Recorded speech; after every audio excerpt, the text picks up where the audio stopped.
खबरों के सिलसिले को आगे बढ़ाते हैं। आपको बताएं कि ग्रीन शर्ट्स ने कौम के दिल जीत लिए। अंडर 19 एशिया कप में पाकिस्तान ने सनसनीखेज मुकाबले के बाद भारत को 2 विकेटों से शिकस्त दे दी।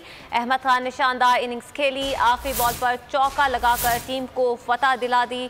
शाहीनों ने आज कौम के दिल जीत लिए हैं। अंडर 19 एशिया कप में पाकिस्तान ने सनसनीखेज मुकाबले के बाद भारत को 2 विकेटों से शिकस्त दे दी। ग्रीन शर्ट्स छा गए, रिवायती हरीफ को जेर कर लिया।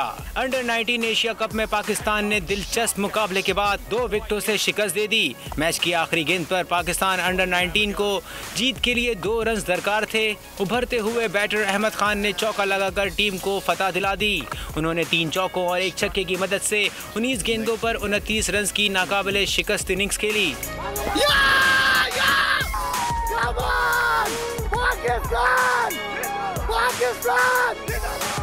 पाकिस्तान ने 238 रन का हदफ मैच के आखिरी गेंद पर 8 विकेटों के नुकसान पर हासिल कर लिया। पाकिस्तान के मोहम्मद शहजाद ने 105 गेंदों पर 5 छक्कों और 4 चौकों की बदौलत 81 रन की इनिंग्स खेली। फास्ट बॉलर जिशान जमीर की उम्दा बॉलिंग की बदौलत Bharat under 19 cricket team 49 overs में 237 रन बनाकर आउट हो गई। सब्सक्राइब करें और बेल दबाएं ताकि कोई खबर रह न जाए।